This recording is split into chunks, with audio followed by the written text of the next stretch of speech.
One of the questions I get asked often is, how did I first get interested in the idea of past lives and past life regression? And that goes way back.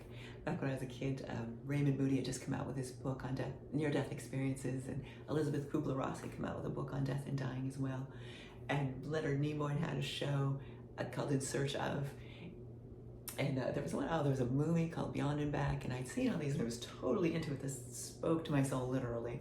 I was young, but there was a problem. So I'd seen the movie, I think it was called Beyond and Back, and went to school on Monday morning with some questions, and I was in a Catholic school, so my questions weren't well received. As you can imagine, I had an old school nun who pretty much dismissed it all, basically, just to be nice.